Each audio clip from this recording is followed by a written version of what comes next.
지난 2017년 5월 국민들의 희망과 열망 속에서 촛불혁명으로 탄생한 문재인 정부가 오는 11월 임기 2년 6개월을 지난다. 문재인 정부는 역사적인 남북 정상회담과 평양 공동선언을 통해 한반도 평화 프로세스에 물꼬를 트는 성과를 거두었다. 또한 아동수당을 도입하고 건강보험 보장성 강화로 복지국가의 초석을 마련했다. 하지만 집권 후반에 들어서는 만큼 이제는 가시적 정책 성과가 필요하다는 목소리가 나오고 있는데, 지난 2년 반 동안 정부는 우리 경제와 사회의 질서를 사람 중심으로 바꾸고 안착시키기 위해서 노력해 왔습니다. 이제 우리 정부 남은 2년 반을 준비해야 할 시점입니다. 혁신의 힘, 포용의 힘, 공정의 힘, 평화의 힘을 키우고 함께 잘 사는 나라, 아무도 흔들 수 없는 강한 경제가 민의의 전당 국회에서부터 실현되길 희망합니다. 국회는 공수처법 등 검찰개혁 방안 처리를 두고 극명하게 대립하고 있고, 남북관계 역시 북미 정상회담이 결렬되며 다시 교착 상태에 빠져 있다. 최근 금강산 시설 철거 문제로 남북 경협 재개도 순탄치 않다. 또한 일본의 경제보복, 미중 무역 전쟁 등 국내외를 둘러싼 외교적 과제들까지 풀어야 할 숙제가 가득하다. 국민 통합을 위해 얽힌 실타래를 풀고 함께 잘 사는 나라를 실현하기 위해서는 어떤 해법이 필요할까? 오늘 쟁점 토론에서는 문재인 정부의 지난 성과를 짚어보고 남은 국정과제 수행을 위한 해결책을 고민해본다.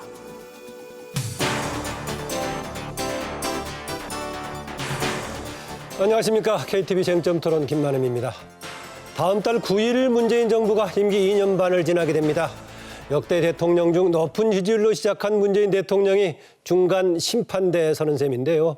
헌정 사상 대통령 첫 탄핵 이후 출범한 문재인 정부는 집권 초기 한반도 평화 프로세스로 한반도 냉전 종식이 눈앞에 보이는 듯 했었고요. 또 문재인 케어로 사회보장 정책을 추진하면서 포용적 복지국가를 향한 기틀을 다지기도 했습니다. 하지만 최근 검찰 개혁과 관련하여 국민 사이에 많은 갈등이 있었고, 또 국론 분열과 갈등을 봉합할 이렇게 대책이 절실한 상황입니다. 오늘 전문가분들을 모시고요, 문재인 정부의 지난 성과를 돌아보고 남아있는 과제를 짚어보는 시간을 갖겠습니다. 오늘 함께할 네 분 모셨는데요. 먼저 정치평론가 김원국 박사 소개해드립니다. 어서 오십시오. 네, 안녕하십니까. 네, 다음은 명지대학교 정치외교학과 신율 교수님 나오셨습니다. 어서 오세요. 예, 안녕하세요. 네, 다음은 정치평론가이시죠. 의제와 전략그룹 더모아 정치분석실장 윤태권 실장 나오셨습니다. 어서 오십시오. 안녕하십니까. 네, 정치평론가십니다. 건국대학교 서성교 초빙 교수입니다. 어서 오십시오. 네, 안녕하세요. 네, 오늘 진행되는 토론은 유튜브와 페이스북 라이브를 통해서 생중계가 됩니다. 시청하시면서 소중한 의견 남겨주시면 방송 중에 소개해드리겠습니다. 패널을 향해서요, 질문을 주셔도 좋습니다. 꼭 집어서 어느 분한테 질문 주신다면 제가 질문을 대신해서 답을 듣도록 하겠습니다. 대신해서 대답해 주시면 안 돼요? 아니요, 질문은 제가 대신할 거고요. 꼭 주시기 바랍니다. 아마 지금 신율 교수가 특히 지금 준비하고 있는 것 같으니까요. 꼭 질문을 주시기 바랍니다. 문재인 대통령 첫 번째 오늘 주제는 이제 한반도 평화 프로세스 관련하겠습니다. 최근 여러 가지 어려움을 겪고 있기도 한데요. 한반도 프로세스 위기와 해법은 이걸 주제로 하겠습니다. 첫 번째 주제로 삼은 이유는 아무래도 문재인 정부가 탄핵 이후에 뭔가 새로운 정부를 기대하면서 출범하기도 했었지만은 초반에 가장 큰 그래도 에너지는 한반도의 평화 분위기 아니었나, 큰 틀에서 이렇게 잡았습니다. 처음에 시작했을 때 제가 높은 지지율 얘기했습니다만은 뭐 몇 달 기준으로 봤을 때는 역대 대통령이 가장 높긴 했습니다. 단기적으로는 김영삼 대통령이 가장 높았었고요. 그래서 80% 내로 높은 지지율을 받았었는데 최근에는 그 절반인 40% 내외가 되고 있습니다. 바로 얼마 전까지 대부분의 조사들은 오히려 부정평가가 많았습니다. 오늘 뭐 어느 조사는 약간의 긍정평가가 높은 것도 나왔는데 최근에 어쨌든 간에 예전에 비해서 지지율의 토대를 둔 국정 동력은 상당히 약화된 상황인데 앞으로 뭔가 더 강한 더 에너지를 받아야 할 건데 지금까지의 그 지지 상황을 비롯해서 상황을 어떻게 보십니까? 김홍욱 박사. 네, 대통령제 국가에서는 임기 초반 1년 차에는 입법을 위한 준비 작업을 해야 되고요. 2년 차에는 입법을 해야 되고 3년 차부터는 본격적인 정책의 실천에 들어가서 성과를 내야 됩니다. 그런 측면에서 사실은 상당히 어려운 길을 걸어왔다. 특히 촛불혁명 이후에 여야의 대립이 굉장히 심하지 않았습니까? 이런 과정들, 특히 최근에 뭐 광화문과 서초동이 집결하는 서로 상반된 그런 목소리들, 또 여야의 갈등이 아주 심합니다. 이런 속에서 대통령 지지율도 80%대에서 40%대 뭐 중반 정도로 지금 내려와 있거든요. 네. 그러나 40% 중반이 그렇게 또 낮은 것은 아닙니다. 역대 2년 반, 3년 차 됐을 때는 지지율이 사실은 상당히 많이 추락한 그런 대통령도 많았습니다. 그런 측면에서 지금 상황은 정말로 갈 길을 제대로 모색해야 되는 상황이라고 봅니다. 그런 의미에서 입법을 빨리 완성해야 되고요. 오늘 국회의원 정보 시스템 제가 조금 전에 들어가서 보니까 16,450건의 계류 법안이 있습니다. 네. 입법이 제대로 안 돼 있거든요. 입법이라든가 또는 행정부와 청와대 역량을 잘 모아야 되고요. 여야 간의 갈등이 지금 심각합니다. 어떻게든 또 야당을 설득해서 가야 되는 것도 있고 만일의 경우 설득이 안 될 때는 최대한 성과를 내기 위해서 일정한 타협을 해야 되는 그런 상황들이 전개되고 있는데 역시 문재인 정부가 지금 들어서서 초기에 국민들께 받았던 지지, 공정의 문제, 또 개혁의 문제 여러 현안들을 해결하기에 상당히 어려운 지금 시점이 있습니다. 대신에 지금 그런 에너지를 잘 모은다면 행정부에서 열심히 일해주고 여야 간의 타협의 결과들을 만들어낸다면 지금도 많은 일을 할 수 있거든요. 그런 측면에서 임기 2년 반 절반을 넘어선 선에서 다시 한번 좀 발걸음을 다잡고 준비해야 될 때다. 내후 외환에 맞서서 국민들의 또 협력을 얻어서 일을 본격적으로 해야 될 그런 중대한 시점에 왔다고 봅니다. 네, 그 40% 초반에 지금 여론 긍정적인 지지를 어떻게 봐야 될지 해석도 다양할 수 있겠지만은 덧붙여서 지금 여론이 상당히 강하게 양분돼 있는 것도 중요한 정치 환경 중 하나란 말이죠. 예, 일단은 제가 말씀드리고 싶은 것은 미국에서 나온 이론인데 대통령 지지율 필연적 하락의 법칙이라고 있어요. 그러니까 미국도 필연적이다. 그렇고 필연적입니다. 미국도 그렇고 우리도 그렇고 시간이 갈수록 이게 떨어지는 건 맞는데 그게 왜 그러냐 하면 세 가지 이론인데 그중에 한 가지만 제가 말씀드리자면 선거 때는 후보를 잘 모르고 이미지만 본다는 거예요. 그러다가 집권을 하다 보면 이제 실력이 드러나는 거죠. 그러면 사람들이 그 실력에 대해서 이미지하고 너무 다르네 하고 실망을 해가지고 떨어진다는 이론이 있어요. 제가 뭐 이 정권은 꼭 그게 들어맞는다 이런 얘기는 아닌데 대통령 지지율 필연적 하락의 법칙에서 가장 첫 번째로 얘기하는 이론이 그건데 자, 두 번째로 제가 말씀드리는 것은 그래서 이제 떨어지는데 이게 지금 문재인 정권의 지지율 보면은 역대 대통령 지지율 2년 반 정도 이게 중간 넘어갔을 때 중간 정도밖에 안 됩니다. 중간보다 조금 미칩니다. 역대 대통령들이 2년 반 무렵의 지지율로 봤을 때요. 2년 반 정도의 딱 그 지지율로 봤을 때는 중간에서 조금 미치거든요. 그러니까 사실은 상당히 높은 지지율로 출발한 것은 맞는데 실제로 이게 꺾어지는 속도가 굉장히 빠르다. 그런데 제가 생각할 때에는 지금 이 지지율을 어떻게 회복하느냐 이런 것도 중요하지만 저는 이 정권에서 가장 중요하게 봐야 되는 거는 뭐라고 생각하냐면 조국 사태로 특히 분출되기 시작한 지금 사회자께서 말씀하신 대로 이 사회적 고리를 어떻게 할 것인가가 제일 중요하다고 봐요. 근데 전 이 문제가 왜 심각하다고 보냐면 진영마다 상식이 달라진 것 아닌가라는 의구심이 들 정도로 특정 사안에 대해서 진영에 따라서 다르게 바라본다는 거죠. 우리가 상식, 사전에 찾아보면 사람들이 보통 알고 있거나 알아야 하는 지식, 일반적 견문과 함께 이해력, 판단력, 사리분별 따위가 포함된다. 다시 말해서 어떤 사안을 이해하고 판단하는 기준이 상식인데 이게 진영마다 달라졌다?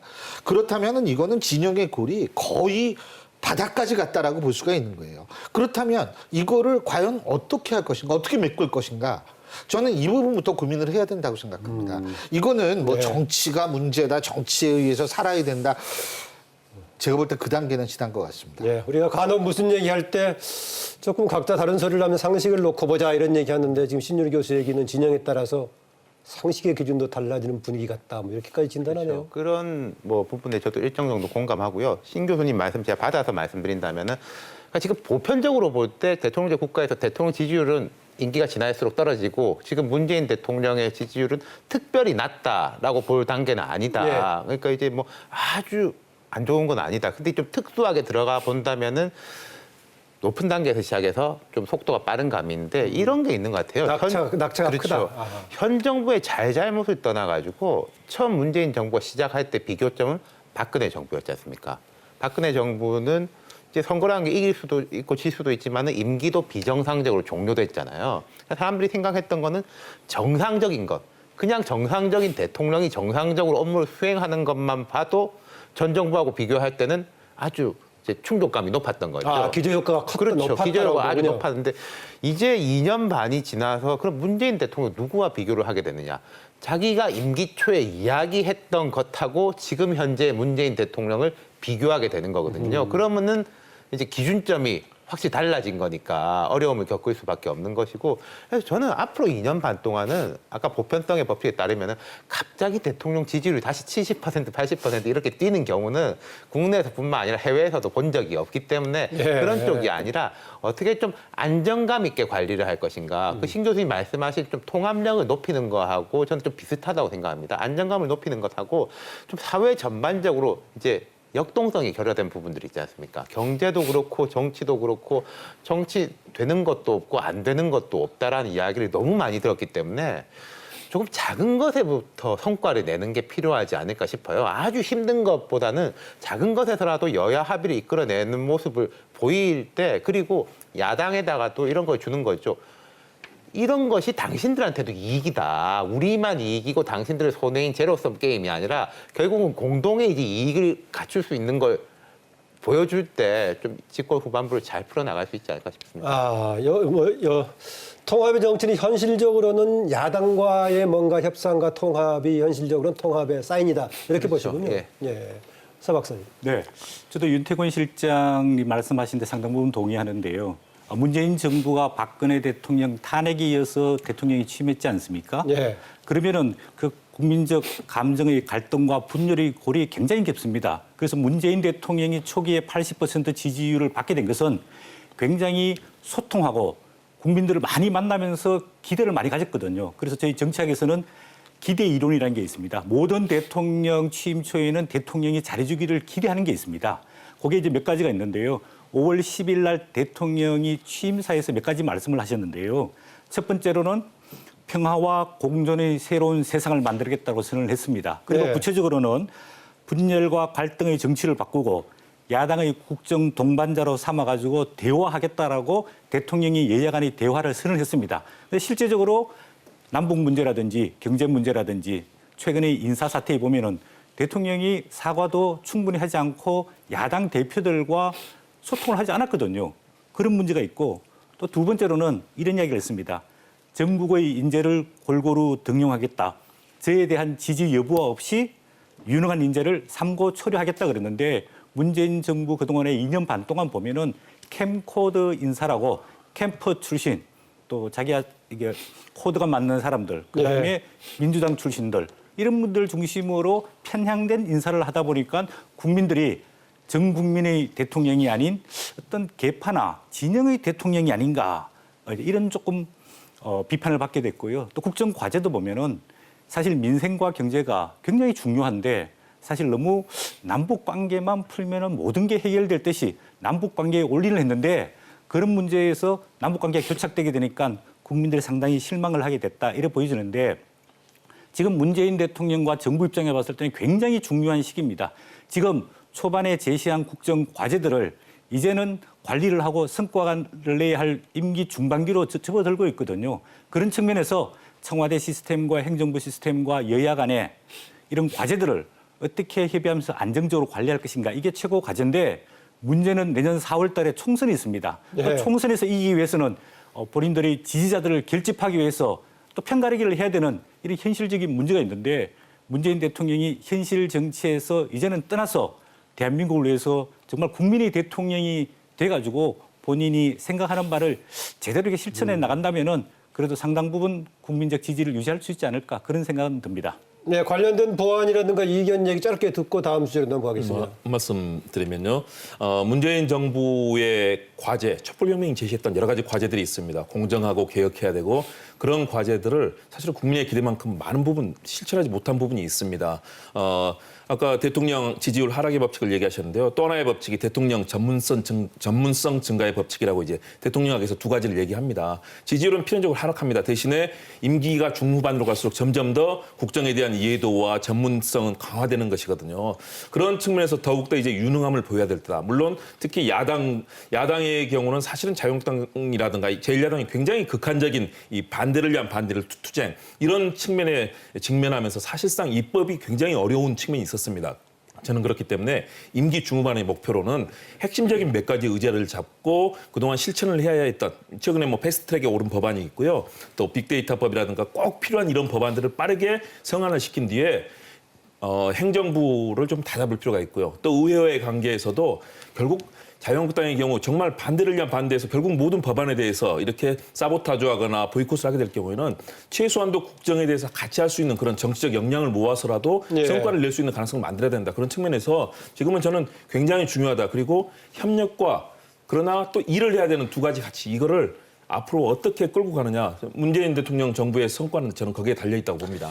근데요, 그렇게 되기 위해서는 아까 서성규 교수님이 좀 말씀을 해주셨는데 이 야당을 좀 인정하는 자세를 힘이 있는 쪽에서 보여줘야 될 필요가 있는데 우리나라 역대 정권을 쭉 보면 야당 대표를 만나는 횟수가 점점 줍니다. 며칠 전에 여당 네? 대표는 이렇게 지금 막무가내로 반대만 하는 야당은 30년 정치 인생에 처음 봤다라고 오히려 야당 탓을 많이 하시던데. 글쎄요. 근데 점점 줍니다. 근데 저는 뭐라고 생각하냐면 여당이 야당 탓을 하기 전에 뭐를 생각해야 되냐면 자신들은 여당으로서의 존재감과 역할에 충실했느냐를 저는 바라봐야 된다고 생각합니다. 예를 들면 여당이 역할 제대로 하면 야당이 싸우더라도 국회 안에서 싸울 거예요. 자, 근데 자유한국당, 민주평화당, 정동영 대표도 마찬가지고 전부 문제만 생기면 청와대 앞에 가서 시위해요. 이 얘기는 뭐냐면 실제로 여당이 여당 역할을 제대로 하지 못하기 때문에 야당들이 여당을 독립적이고 자율성 있는 파트너로 인정을 안 하고 협상을 그래서 해서 어떤 타협안을 내기 힘들다라고 생각했기 네. 때문이라고 보거든요. 자, 그렇다면은 야당의 발목 잡기를 얘기하기 전에 여당이 여당으로서의 나름대로의 독립성을 가지고 야당과 타협할 수 있는 그러한 모습은 먼저 보여줘야 되는 네. 것 아닌가 이런 생각을 이게 합니다. 메비우스의 띠처럼 얽힌 거기 때문에 여당이 잘못하니까 야당이 잘못하고 야당이 잘못하니까 여당이 잘못하는 면이 있죠. 그리고 이제 책임은 정부 여당이 훨씬 큰 것인데 전 야당 문제도 조금 지적하고 싶은 게요. 흔히 이제 정치권에서 이런 말을 하지 않습니까? 문재인 대통령이 딴 건 몰라도 야당 복은 있다. 뭐 이런 이야기를 하잖아요. 그 부분은 제가 야당 복이 저는 없다고 생각해요. 야당이 좀 더 국민적 지지를 이끌어내고 대안을 내면은 여당이 변하고 싶지 않아도 안 변할 수가 없는 거거든요. 근데 이제 여당이 부족한 점이 있고 내부에서 혁신 요구가 올라오더라도 여권 내에서 야, 한국당 하는 거 봐. 우리 안 변해도 이길 수 있어. 라는 식으로 가다 보니까 더 악꼬이는 거죠. 그러니까 이게. 국민 입장에서는 야당 복이 없는 거죠? 그렇죠. 국민 네. 입장에서 야당 복이 없는 거죠. 정권 입장에서도 큰 틀에서 보면은 사실 야당 복이 없는 거죠. 네, 그런데 이제 여야 간의 대결이 뭐 촉발될 수밖에 없는 상황이지만 그를 이제 중재하고 조정하고 국정의 성과를 이끌어내야 할 사람은 대통령이거든요. 미국의 대통령은 본인의 아젠다를 달성하기 위해서 반대파들을 아침, 점심, 저녁 때 불러서 설득하는 노력을 합니다. 그러면 예를 들어서 문재인 대통령이 가장 중요하고 있는 대통령 아젠다가 남북관계, 또 최근에는 이제 공수처법, 또 선거제 개혁, 그다음에 2020년도 예산안 이게 지금 국회에 와 있으면은 대통령이 여야 대표 또 원내 대표들을 청와대에 초청해서 정말 국가를 위해서 이러한 부분이 필요하다라고 이야기를 하고 설득을 해 나가야지 개혁 안 되는 야당은 무시하고 또 강력한 일방적인 여당은 야당이 무시하고 이렇게 되면 결국을 피해를 보는 사람은 대통령이고 국민이 된다는 말씀입니다. 이제 남북 관계와 한 번 더 펴와 관련 좀 얘기를 해보겠습니다. 초반에 정말 남북 관계 뭐 도보다리 새소리에서 또 백선 천지에서의 합창 뭐 이런 여러 가지 굉장히 사람들 설레게도 만들었었는데 사실상 하노이에서 북미 간의 노딜 이후에는 지금 상당히 어려운 상황 같습니다. 중간에 물론 6월 30일에 판문점에서 이제 즉각적인 회동도 있고 했습니다만 상당히 어려운 상황 같습니다. 얼마 전에는 북한의 김정은 위원장이 금강산 시설, 너저분한 시설들 철거해 가라는 표현까지 했습니다. 물론 이번에 문재인 대통령 모친 이제 강한홍 여사 별세 관련해 가지고는 어제 날짜로 지금 이제 조의문을 보낸 걸로 오늘 청와대에서 발표한 바 있긴 합니다. 지금 한반도 이런 상황 그냥 액면 그대로만 보자면 상당히 김정은 위원장 완전히 태도를 달리하는 것처럼 보이기도 한데 여기도 다양한 해석들을 하고 있습니다. 어떻게 해석을 하고 또 어떻게 이후에 대처해 간다고 보십니까? 이제 두 가지 이야기를 하고 싶은 게 지금 이제 북미 간의 협상이 재개된 것도 아니고 안 된 것도 아닌 애매한 상황이지 않습니까? 공식적으로 협상 시작했는데 만나서 이야기들은 못하고 스톡홀름 노딜이 있었고 북한이 지금 12월까지를 연말까지를 시한으로 제시해 놓고 있지 않습니까? 단기적으로는 이 12월까지 국내에서는 사실 아쉽게도 우리 정부가 그렇게 주체적으로 할 수 있는 일은 많지는 않아 보입니다. 그렇기 때문에 좀 지켜볼 수밖에 없는 상황이고 이 상황에서 이제 야당 같은 경우에도 좀 같이 좀 보는 게 좋을 것 같아요. 12월 이전에 뭘 이제 바꾸라 이렇게 해라 하는 것보다 보는 게 좋을 것 같고. 뭐 실패했다 이거 찍어서 계속 반복하기보다는. 그렇죠. 뭐 이제 우리의 정책을 바꾸라라고 할 건 아니고 12월 이후 상황을 보고 머리를 맞댈 수 있을 것 같고 그리고 두 번째로 이야기하고 싶은 건요. 엊그제 이제 미세먼지가 갑자기 괜찮다가 생겼는데 우리가 평소에는 공기가 좋아도 공기가 좋은 걸 못 느낍니다. 미세먼지라든지 이런 게 있을 때 어제는 공기가 좋았구나라고 느끼지 않습니까? 저는 이제 크게 봐서 지금 뭐 이제 북에서 좀 험한 소리가 나오고 있지만은 몇 년 전하고 비교해 볼 때 한반도 이제 긴장이라든지 이런 게 전반적으로 떨어져 있는 것에 대해 가지고는 좀 다시금 되새길 필요가 있다고 생각을 해요. 예, 서동계 교수. 예, 그동안에 이제 남북 화해와 협력, 그다음에 한반도 비핵화는 문재인 정부의 가장 우선적인 이제 아젠다였는데요. 좀 정부가 너무 일방적이고 혼자서 조급하게 성급하게 추진한 것 아니냐. 왜냐하면 한반도 남북한의 문제는 우리 당사자의 문제일 뿐만 아니라 우리 동맹관계에 있는 미국, 또 일본, 중국, 러시아 이 4대 강국과의 의견 조율이 굉장히 필요했거든요. 그러면 문재인 정부가 중재자 역할을 제대로 했느냐? 굉장히 좀 아쉬움이 많이 남습니다. 또 그동안에 촉진자 역할을 제대로 했느냐? 그런 것도 아닌데 지금에 와서는 굉장히 교착 상태라고 볼 수 있는데요. 이럴 때 이 정부가 좀 선의의 어떤 그 소통자 역할을 해서 정말 북한에서 생각하고 있는 것, 미국에서 생각하고 있는 것을 그대로 진실하게 사실 그대로 받아서 전달하면서 연결하는 그런 좀 매개체가 필요하지 않을까 싶어요. 서 교수는 그동안에 좀 거품이 있었다라고 보시나요? 그러면 표현하시는 게 지금? 저는 예를 들어서 문재인 대통령이 2018년 4월 달에 1차 남북 정상회담을 했습니다. 네, 4.27이요. 예, 그때 이제 발표한 내용들을 보면은 이제는 북한이 나오면은 문재인 대통령이 미국과의 관계를 주선해 가지고 협상이 잘 될 수 있도록 이끌어내는 데까지는 성공을 했는데 작년 그 6월 2일 날 싱가포르 회담에서는 뭐 계략적이고 일반적인 선언만 있었잖아요. 결정적인 것은 올해 2월 달에 하노이 회담이 실패된 겁니다. 왜? 북한과 미국 간의 간격이 너무나 컸거든요. 한마디로 말하면 북한은 스몰 딜, 영변 플러스 알파 하면서 단계적으로 핵무기를 철거하겠다는 거고 미국의 트럼프 대통령은 모든 북한의 핵무기와 시설들을 한꺼번에 놓고 제재와 맞바꾸자 하는 원샷 딜을 미국에서는 요구를 했거든요. 이 과정 속에서 문재인 대통령이 정확한 정보를 북한과 미국 사이에 역할을 제대로 못했던 것 아니냐 이런 생각이 들고 10월 5일 날 북미 간의 실무 협상이 있었는데 그것도 또 결렬됐거든요. 그거를 촉진시키기 위해서 문재인 대통령이 9월 말에 미국과 트럼프 대통령을 만나서 뭔가 한미 정상회담을 했는데도 그것도 전혀 효과가 없었단 말이에요. 그렇게 본다면은 뭔가 문재인 대통령이 미국으로부터 신뢰도 얻지 못하고 북한으로부터도 신뢰를 제대로 얻지 못하고 된 것 아니냐 이런 약간 아쉬움이 듭니다. 네, 아까 참고로 그 싱가포르는 6.12 이제 회담이었고요. 아까 날짜가 약간 섞인 것 같아서요. 네, 저는 서 교수님하고 약간 의견을 달리합니다. 왜냐하면 한반도를 둘러싼 이 국제 정치의 역할은 굉장히 고차방정식이고 복합적입니다. 우리만의 이익이 아니고 우리가 중재자나 촉진자로서 모든 역할을 다 할 수가 없습니다. 왜냐, 트럼프 대통령이라고는 미국의 지도자. 그리고 여기와 관련되는 북한의 입장, 중국의 입장 이런 것들이 서로 맞물려서 그동안 진행이 됐었고요. 저는 북한을 일단 그런 장으로 특히 사상 최초의 북미 정상회담이라든가 또는 우리 남북 정상회담이 수차례 열린 이런 상황들은 과거에 없었던 상황이 계속 만들어지고 있는 것이거든요. 예. 지금 교착 상태에 들어와 있지만 저는 이번에 여러 가지 북한의 비난이라든가 우리 남측에 대해서 금강산 시설의 철거 문제라든가 강하게 압박하는 모습은 바로 북한이 도리어 상당히 더 급하다. 다시 말해서 북미 정상회담에서 우리의 역할을 더 많이 요구하고 있는 것이고요.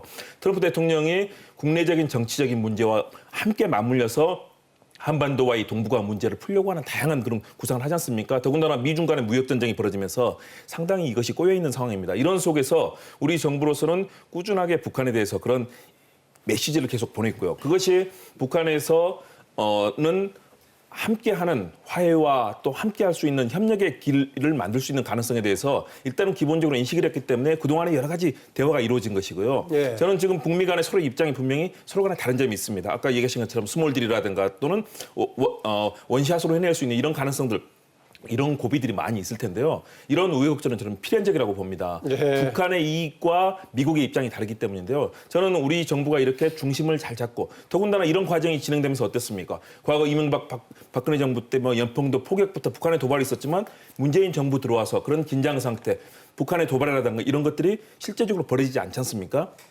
그런 점들을 저는 그동안에 가졌던 성과다. 대신에 지금부터 해야 될 것들은 더 적극적으로 미국에 대해서 설득하고 북한에 대해서도 마찬가지로 메시지를 보내야 되고요. 아마 이런 변화의 기점들이 조만간 있을 것이다. 예. 북미 간에도 그런 것들이 무르익을 수 있는 가능성들이 이 북한의 최근에 아주 강해진 압박수위에 드러난다는 점에서 이런 그 변화의 지점들을 우리가 정확하게 포착하고 중재자이자 촉진자로서 역할한다면 저는 그런 변화의 가능성은 아직도 충분히 가능하다라고 판단을 합니다. 네, 김홍국 박사는 문재인 대통령의 최근 표현처럼 중요한 한반도 평화 번영에 아주 긍정적으로 가는 고비를 맞고 있다라는 식의 이제 그런 입장과 공감하는 쪽으로 표현해 주신 것 같네요. 신유 교수님은요?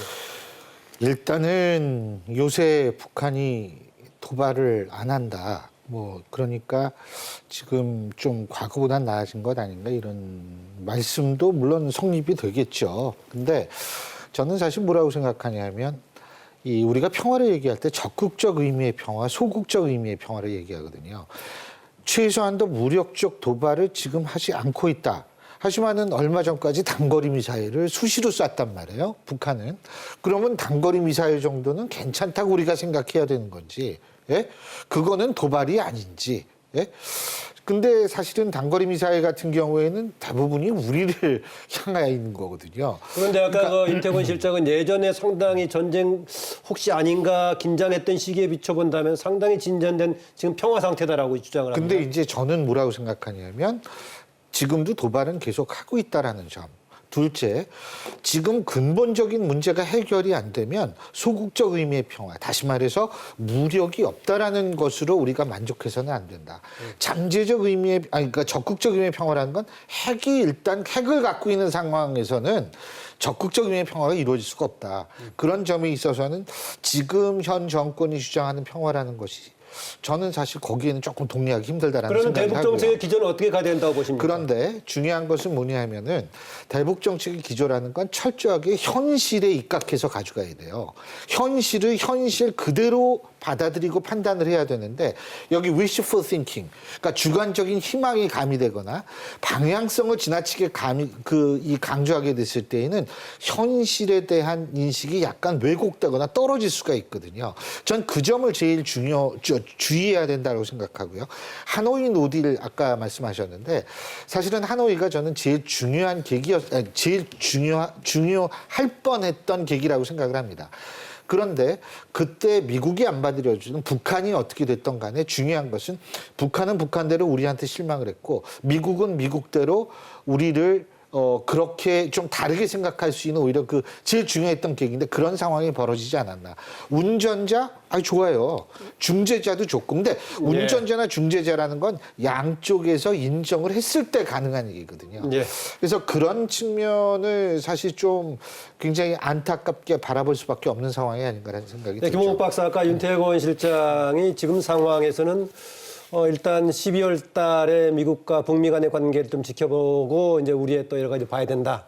그러면서 추가적으로 이제 야당 역시도 이제 조금 그걸 지켜보는 게 필요하다는 입장이었는데 우리는 지금 이제 해왔던 것이기 때문에 그런 입장에서 계속 북이든 미국이든 기존에 해왔던 방식으로 설득해 가는 게 필요하다 그런 입장인가요? 저는 좀 더 창의적인 대안들을 만들어낼 필요가 있다고 봅니다. 국제의 관계에서 그 협상의 역할들은요. 계속해서 끊임없이 서로의 입장은 변하고 있거든요. 북한의 요구도 변하고 있고 미국의 요구도 변하고 있습니다. 거기서 나오는 그런 다양한 소위 말해서 국제협상에서 베트나라고 부르는 최선의 대안들을 어떻게 우리가 마련하고 설득해내는가 중요하고요. 그러기 위해서는 저는 국내에서 정말 야당이 이런 이슈에 대해서는 좀 초당적인 협력을 할 필요가 있다. 예. 과거의 야당 같은 경우는 70% 정도는 정부 이런 정책에 대해서 최소한도 손을 들어주고 나머지 30% 정도를 야당이 뭔가 원하는 것을 따갔는데 지금은 모든 것을 반대하는 그런 100% 반대 야당처럼 되거든요. 이런 예를 들어서 판문점 선언 같은 경우 국제사회에서 그렇게 환영했는데도 불구하고 우리 국내에서만 전혀 이것이 비준이 안 되고 이런 상황을 반복되지 않습니까? 저는 예. 그런 측면에서 초당적인 협력을 야당도 여당도 또 설득해야 되고 이런 과정이 필요하다고 봅니다. 네. 제가 야당이나 보수 진영에 좀 이런 이야기를 하고 싶은 게 있어요. 착시 효과가 하나가 분명히 있어요. 지금 이제 문재인 정부가 북한에 대해서 되게 유화적이다 이런 불만들을 갖고 있지 않습니까? 근데 자세히 보면요. 문재인 정부도 말이라든지 태도는 되게 유화적인데 예컨대 퍼주기 논란, 직접 지원, 개성공단을 뭐 재개했다던가 금강산 관광을 재개했다던가 사실 없어요. 북한이 오히려 그런 부분에 대해서 불만을 갖고 있을 수도 있어요. 저는 이제 너무 그래서 그 행동이 제한적이라서 저는 거꾸로 조금 불만이 있는 편인데 그러니까 문 대통령 북한 입장에 실제로 해준 게 뭐가 있느냐. 그렇죠. 현 정부에서 그러니까 시 실질적인 비핵화의 변화가 있기 전까지는 제재라든지 지금 제한에 대해서는 풀 수 없다라는 행동은 명확하게 하고 있는 거거든요. 그 네. 부분에 대해서는 좀 보수 진영이 인정을 해줄 그게 필요가 우리 있죠. 정부가 그렇게 주도적으로 이걸 안 하는 게 아니고 사실은 우리가 예를 들면 금강산 뭐 개별 관광을 포함해서 이런 걸 하면 여러 가지로 논란이 일어날 수 있고요. 개성공단 예를 들면 열었다 그래도 상당히 예. 논란이 일어날 수 그 부분은 있으면 뭐. 오히려 이게 우리가 경제적으로 굉장히 어려운 상황에 빠질 수 있는 것 아닌가. 그러니까 그게 우리가 주도적인 우리의 의지대로 한 것이 아니고 예. 국제사회의 제재 때문에 그렇게 된 것은 아닌가 이런 생각도 할 수 있지 않냐는 거죠. 예, 뭐 국제 환경을 얘기했었는데 최근에 우리 외교가 지금 항상 뭐 모든 과제를 안고 있습니다만 정말 이제 상당히 복잡한 과제를 모든 쪽이 안고 있습니다. 혹시 지금 우리 한미 관계에 대한 해석도 좀 다양하게 좀 나오는 쪽이고요. 그렇다고 지금 이제 최근에 또 계속해서 방위비 분담금도 액수를 큰 얘기를 계속 왔다 갔다 하고 있는 상황이고 트럼프는 또 함부로 막 말을 꺼내고 있고요. 또 지소미아 얘기도 나오고 있고 지금 다시 연내에 우리 일본과의 한일 정상회담 얘기했는데 시원찮은 분위기인데 이런 외교적인 과제 고리가 어디에 있다고 보십니까, 서성교 교수? 저는 첫 번째로 문재인 대통령 정부가 종합적인 외교 전략이 있는지 또 있었는지 그러면 외교 전략을 누가 구성을 하고 누가 실행을 하고 있는 건지 이 부분에 대해서 상당히 의아스럽습니다. 왜냐하면 문재인 대통령은 이제 뭐 법률가 출신이지 않습니까? 그래서 사실은 외교적인 경험이 전혀 없단 말이에요. 또 외교적인 무대에 국제적인 활동을 한 적도 없고 그러면 이 아까 남마와 같이 얽혀 있는 한반도 주변에 미국과 중국과 러시아와 일본과 이런 문제를 단기적으로뿐만 아니라 이 한반도 평화 체제를 구축해서 중장기적인 전략을 가지고 단계적으로 진행을 해 나가야 되는데 예. 과연 그런 마스터 플랜이 있느냐? 또 마스터 플랜은 있으면은 누가 짰느냐? 누가 뒤에서 실행하고 있느냐? 이런 부분에 대해서 굉장히 의아스럽거든요. 그냥 현상적인 문제에서만 감정적으로 대응하는 것 아니냐? 뭐 이런 생각이 많이 들고 있고요. 미국의 트럼프 스타일 너무나 잘 알지 않습니까? 아메리칸 퍼스트, 미국 자국 이익 중심으로 간다는 것을 알면서도 우리 그 북한을 이게 협상하기 위한 한미 동맹을 현실적으로 제대로 활용하고 실용적으로 못했던 문제, 또 일본과의 물론 우리가 일제 식민 치하에서 고통을 많이 받았기 때문에 우리 감정적으로는 보복해야 된다는 심리가 있지만은 그래도 실질적으로 경제와 문화와 안보와 또 단기적으로 아니고 중장기적으로 봤을 때 예. 한국과 일본 관계를 어떻게 해야 될 거냐, 또 중국과의 문제, 사드 문제로 인해서 굉장히 골이 깊어져 있는데 이런 문제를 해결하기 위한 노력들 이런 것들은 잘 없고 아까 말씀하신 대로 미국과의 관계, 주한미군 분담금 닥치면은 저거를 어떻게 방어할까, 어떻게 줄일까 이런 문제에만 매몰되어 있다 보니까 전체적인 안정적인 외교 관리가 잘 안 되고 있고 더구나 한 말씀 더 드리면은 이게 청와대 외교라인과 또 외교부가 계속해서 마찰하고 충돌하고 또 해외에 가서 또 마찰하면서 국내뿐만 아니라 해외의 이런 여러 가지 모습들을 노출시키는 게 정말 우리 외교 안보 라인이 제대로 생각이 있느냐 이런 약간 의구심이 듭니다. 제가 이제 딴 거는 뭐 모르겠는데 대미 관계는 전 세계가 리스크 아닙니까 지금 우리 정부만 그런 게 아니라 특히 미국의 우방이었던 한국, 독일, 일본 이런 쪽에서 리스크니까 저는 거꾸로 이 부분에서는요. 약간 좀 한국당을 비롯해서 국내 보수 진영의 역할을 좀 부탁드리고 싶은 게 있어요. 무슨 말씀이냐면은 한미 FTA를 이제 노무현 대통령이 추진할 때 사후에 이런 평가들을 많이 했습니다. 진보 진영에서 반대하고 그런 것들이 결과적으로 지렛대 역할을 톡톡히 했다. 미국에다가 나 원래 진보 대통령이고 우리 지지층들이 이렇게 반대하는데 당신들이 이렇게 밀어붙이면 어떡하냐. 저는 근데 트럼프 대통령이 좀 정말 비상식적인 이야기를 하는 데 대해서는 한국의 보수 진영이 목소리를 내준다면은 분명히 이게 지렛대가 될 거예요. 네. 그런 식의 좀 역할 분담을 했으면 좋겠어요. 외교에서는 그게 굉장히 중요하죠.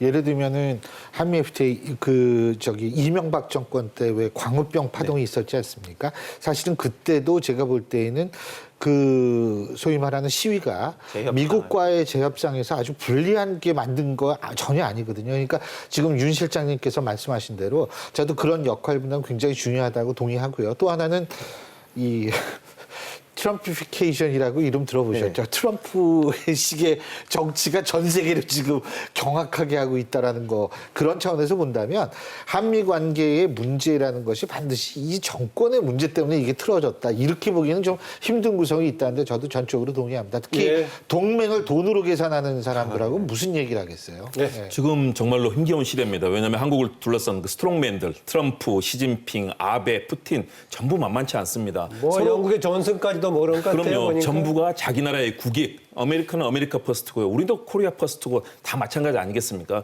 저는 대신에 이런 조율을 잘 나가야 된다. 아까 교수님께서 즉흥적이고 너무나 감정적인 그렇게 평가를 하셨는데 저는 그건 아니라고 봅니다. 왜냐하면 국가적으로는 다양한 외교의 채널이 있고 큰 그림이 있고 미국과의 관계에서는 어떻게 하면 우리의 국익을 실현할 것인가. 또 중국과의 관계, 일본과의 관계에서도 박근혜 정부의 무모하게 맺었던 그 위안부 관련 협정 때문에 사실은 외교의 큰 틀들이 흔들려 버리지 않았습니까? 저는 이것들을 지금 마무리하면서 어떻게 하면 우리 국익을 관철할 것인가 이 부분에 대해서 다양한 특히 미국과의 관련해서도 우리가 정확한 진상과 수치 트럼프 대통령 사실은 굉장히 이를 오도하거나 또는 자신만이 가지고 있는 생각으로 한국 전체를 다 압박하는 그런 흐름도 있지 않습니까? 우리 외교 파트가 좀 더 중심을 잡고 좀 더 헌신적으로 그런 정확한 팩트 그리고 우리 한미 관계에서 이루어지는 것들 한중 관계 이런 것들을 좀 밝힌다면 훨씬 더 좋은 외교가 될 가능성이 있다고 봅니다. 제가 서성교 교수님 대변인은 아니지만 딱 하나 뭐냐면 즉흥적이라는 말씀을 하신 것이 아니고 제가 이해하기로는 이게 제도와 그 예를 들면 그런 제도에 입각해서 물밑 접촉이라도 제도적 장치에 입각해서 해야 되는 것 아닌가 이 말씀을 저는 하셨다고 이해를 한 그 점을 제가 이제 네, 알겠습니다. 뭐 서로의 논쟁은 조금 더 남아 있지만은 쟁점 토론 또 다음 쟁점으로 넘어가겠습니다.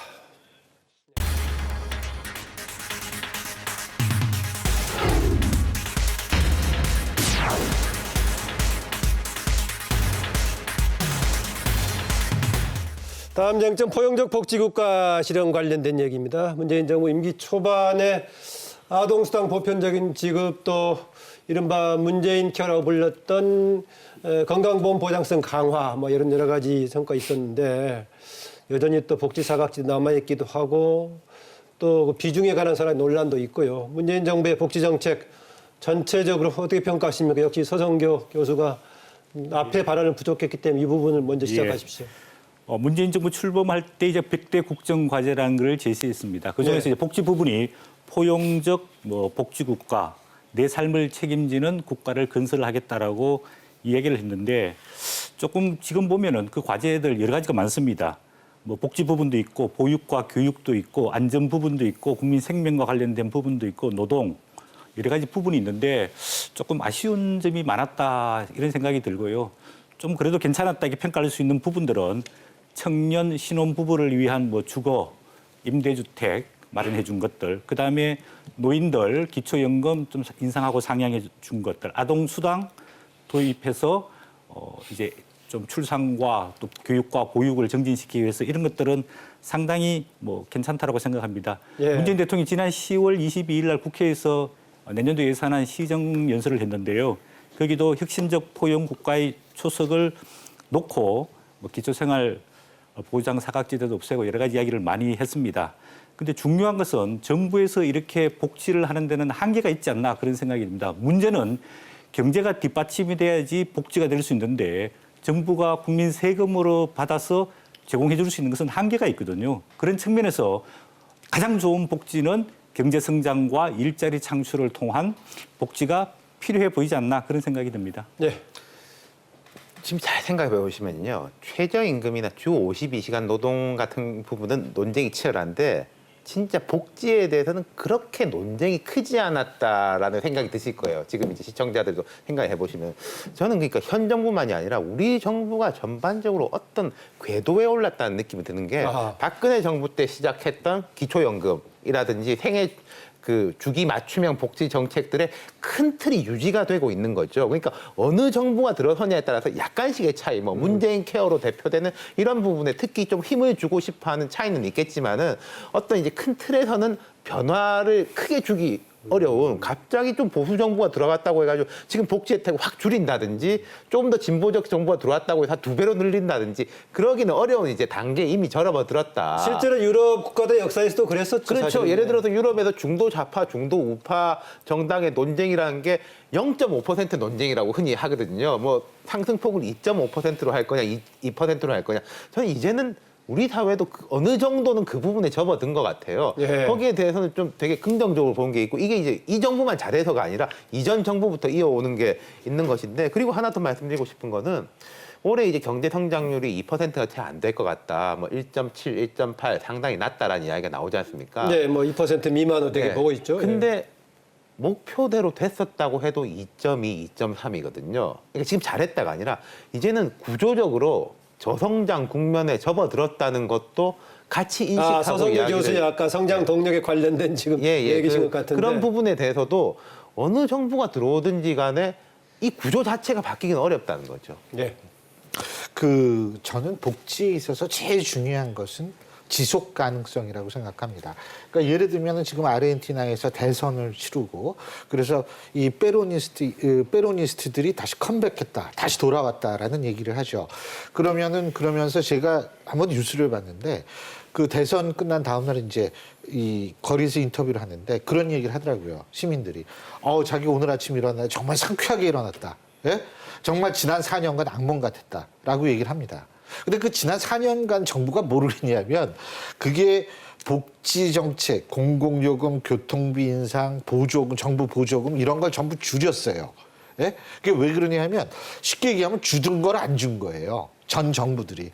그런데 새 정권이 들어서고 나서 IMF가 지금 우리가 그 돈 제공하는 거를 중단한 상태에서 고려해 보겠다라고 나오고 지금 많은 데에서 얘기하는 게 아르헨티나발 신흥국 경제 위기, 금융 위기가 되는 것 아닌가라는 얘기가 나오고 있거든요.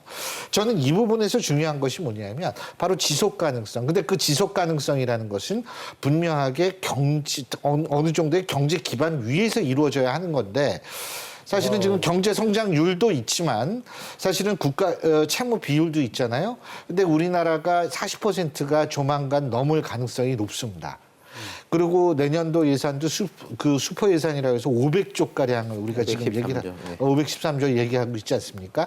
그런데 문제는 뭐냐면 경제 성장률이 떨어진 상태에서 예산이 그 정도로 늘어버리면 국가 채무 비율은 급성장하게 됩니다. 그런데 일부에서 이런 얘기를 합니다. 우리나라 국가 채무 비율 유럽에 비하면 아무것도 아니다. KDI 보고서에 따르면은요. 우리나라 국가 채무 비율이 38%, 40% 가까이 넘어서는 안 된다라는 그런 얘기가 나온 적이 있거든요. 자, 그렇다면 이런 거를 종합해 봤을 때 저도 좋아요. 공짜로 받고 저도 병원 가가지고 그 의료보험으로 그 대체될 수 있는 범위가 넓어지면 좋죠. 뭐 지속 가능성 차원에서 지금 문재인 정부의 복지 정책이 좀 뭔가 불안정하다라고 보고요. 지속 가능성 측면에서 불안정하다기보다는 그거를 고려해야 되는데 얼마큼 고려했는지 저는 그런 측면을 알고 싶다는 겁니다. 예.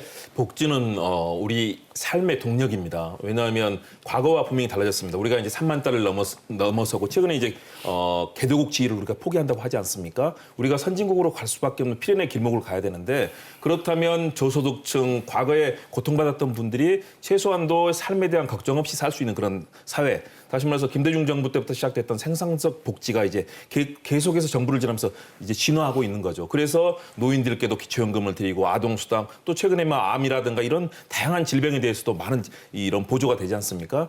국가적으로 이런 흐름들이 갔을 때 최소한도 삶을 살 수 있는 기반 이제 이 삶의 형편은 더 나아질 수 있는 가능성인데요. 그것이 경제 성장과 또 지속 가능성 이것들이 어떻게 맞물리느냐라고 저는 판단을 합니다. 그런데 지금의 기업의 투자라든가 최근의 기업들이 이런 불확실성에 대비해서 굉장히 운신의 폭을 좁히고 있지 않습니까? 예. 그런 측면에서 최근에 국제통화기금 IMF라든가 많은 이런 기관들이 한국이 좀 재정의 역할을 지금 할 때다. 대신에 그 부채라든가 다양한 그런 지표들은 물론 관리를 해야 되겠죠. 그러나 정부로서 역할을 할 수밖에 없는 지금 필연적인 상황이 돼 있습니다. 우리 기업들이 신산업에 투자를 하고 또 많은 부분은 투자 유보금으로 가지고 있는 상황에서 실제적으로 돌아가지 않는 부분들이 있거든요. 더군다나 미중 무역 전쟁에 일본의 경제 보복 다양한 이런 변수들이 있습니다. 저는 이런 측면에서 기업들의 길을 살려주고 일할 수 있는 분위기를 만드는 것과 별도로 최소한도 이런 복지에 대한 기본적인 투자, 다시 말해 저소득층이 소비를 하고 이것이 우리 산업에 다시 돌아올 수 있는 선순환 시스템을 만드는 것이 중요하기 때문에 예. 지금의 복지에 대해서 과거와 다르게 더 좋은 복지 시스템으로 가고 있다. 대신에 거기에 있는 다양한 리스크, 위험 요인들을 어떻게 관리하느냐 이것이 정부의 역할이라고 봅니다. 이 부분에서는 많은 진일보의 과정들을 문재인 정부 들어와서 겪고 있습니다. 대신에 이런 위험 요인들이 대두되고 또 후반기에 이제 내년에도 경제가 사실은 세계 경제 그렇게 전망이 밝지는 않습니다. 이런 네. 측면에 대해서 적극적으로 관리하고 경제부처에서 이런 부분에 대해서 더 많은 신경을 쓰면서 간다면 저는 그렇게 일부 베네수엘라를 얘기하고 이렇게 얘기하시는 분들의 과도한 걱정보다는 그러면 신유리 교수의 그 질문에 대한 답변이 포함된 겁니까? 네, 지속 가능성에 저는 대한 베네수엘라는 입에 담지도 않아요. 아니 지속 가능성 관련해서 그 가능성 관련해서 말씀드렸고요. 그런 측면에서 저는 우리 경제에 대한 우리 스스로의 믿음도 좀 필요하다. 선진국으로 가기 위해서는 우리 경제 전체의 그런 시스템들을 함께 조율해야 된다. 그것이 바로 포용적인 혁신 성장의 길이 아닌가. 이것을 실천해내는 것이 이제 중요하다고 봅니다. 이제 지속 가능성에 대한 우려는 충분히 해야 된다 생각하고요. 항상 이제 이렇게 브레이크를 걸어주는 분들이 있어야지 정부에서도 조심하게 될 거라고 생각하고 저는 현재 우리나라 중앙정부의 복지가 그렇게 과하다고 생각하진 않는데 좀 정비해야 될 게 분명히 있다고 생각합니다. 지방자치단체들의 이런 복지 경쟁인데요. 약간 비효율적인 것도 보이고 또 인구가 점점 줄어드는 지방자치단체에서 인구를 이렇게 유지하기 위해 가지고 출산한테 수천만 현금성 복지를 하는데 그게 실제 인구가 늘어나는 것도 아니고 다른 지역에서 아이 낳을 걸 여기로 데리고 오는 거거든요. 그럼 전국 차원에서 보면은 되게 누수 현상이 큰데 이런 부분은 조금 정비를 해야 될 것 같아요. 지방 이양에 대해서는 비판적으로 지적하는 사람들이 있습니다. 예, 그러니까 좀 여야가 이건 정말로 머리를 맞대고 할 수 있는 부분인 것 같아요. 예. 여러 가지가 있는데요. 그중에 하나 최근에 논란이 되고 있는 거 좀 살펴보죠. 대입시 관련 얘기입니다. 조국 장관 문제 때문에 더 불거졌던 지금 이제 공정성 관련해 가지고 여러 가지가 문제가 제기되고 있습니다만은 그중에 대표적으로 이제 대학 입시를 포함한 교육제도 특히 이제 대통령께서 정시 확산을 강조하면서 지금 최근에 논의가 상당히 뜨겁게 되고 있는데 입시에 관한 최근 논의 또 방향 어떻게 보십니까, 윤태권 실장? 이거 전제해야 될 것이 입시 제도는 어떤 방향으로 하더라도 다수는 비판하고 어떤 방향으로 하더라도 다수는 찬성할 수밖에 없는 상황이다. 그러니까 한국의 입시 문제를 푸는 것은 입시에서 시작하는 게 아니라 노동시장이라든지 이런 문제를 풀어야지 궁극적으로 해결된다는 걸 전제하고 드리는 말씀인데요. 지금 대통령의 발언에 대해서 양론이 있지 않습니까? 여론에 대해 가지고 부응을 하는 것에 대해서 긍정적으로 보는 것이 있고 부정적으로 보는 것은 교육부하고 전문가들은 어제까지 이 방향이라고 했는데 대통령이 말한다고 해서 갑자기 이렇게 돌아서느냐. 네, 교육체제 안정성 그렇죠. 문제. 크게 볼 때 그 두 가지인 것 같아요. 둘 다 맞는 말씀인 것 같아요. 네. 그 부분에 대해서는. 근데 뭐 저는 정시냐 지금 수시냐 어떤 게 옳으냐 그거는 제가 교육학자도 아니기 때문에 얘기하기는 힘들고 이 부분은 제가 좀 지적해야 되겠어요. 이훈혜 교육부 장관이 2019년 9월 4일 날 동북아 역사재단에서 이런 얘기를 했습니다. 정시 비중 늘릴 거라는 기자들의 질문에 오해이자 확대 해석, 학생부 전형의 투명성과 공정성을 높일 수 있는 방안을 최우선적으로 검토하겠다. 자, 그다음에 국정감사 교육위원회 국감에 출석을 해서 유은혜 장관 또 이런 얘기했습니다. 정시 확대 요구는 학종이 불공정했다는 인식 때문에 높아지고 있는 것이 아닌가 본다. 학종 공정성에 대한 것을 먼저 집중하겠다. 근데 바로 다음에 대통령이 한마디 하니까 이게 바뀐 거예요. 11월 달에 교육부 내놓는다는 거 아닙니까? 이거는 뭐를 의미하냐 하면은요. 수시가 오르냐 정시가 오르냐 이 문제가 아니고 지금 대한민국이 제도에 의한 것보다는 인치, 사람에 의해서 이루어지는 정치가 지금 통용되고 있다는 것을 증명한다라고 저는 보거든요. 저는 이 점이 제일 문제라고 생각하고요. 두 번째, 왜냐하면 인치가 됐을 경우에는 사실 이렇거든요. 이러면 제도에 의하면 우리가 예측을 할 수가 있는데 이게 어떤 특정 인에 의존해가지고 모든 게 돌아가다 보면 실제로 예측 가능성이 떨어지고 사회가 굉장히 혼란에 빠질 수가 있습니다. 이런 측면 때문에 그렇고 또 하나는 뭐냐 하면 문재인 대통령이 이런 얘기를 했어요. 학교 서열화를 해소하겠다. 근데 사실 정시 하면은 강남으로 올립니다. 그 000 스터디 교육이라는 주가가 대통령 국정연사 한 다음에 꽤 올랐어요. 그래서 8월 14일 비해가지고 굉장히 42.3% 올랐다고 얘기를 하는데 저는 무슨 얘기를 하고 싶냐면 그러면은 강남 학교들 또 많이 갑니다. 그랬더니 청와대 그 비서관인가 하시는 분이 그런 얘기 했더라고요. 다 고치자는 건 아니고 이게 좀 수시 비율이 큰 대학만 서울 시내 주요 대학 몇 개 대학만 줄이겠다. 근데 그 대학이 만일 많은 학생들이 가고 싶어하는 대학이라고 가정했을 때에는 그 대학의 입학률이 좋은 고등학교는 굉장히 가고 싶어하는 고등학교가 될 거고 그게 또 서열화가 되는 거거든요. 근데 특목고 자사고 없애겠다 2025년. 근데 이쪽은 또 서열화가 생겼어요.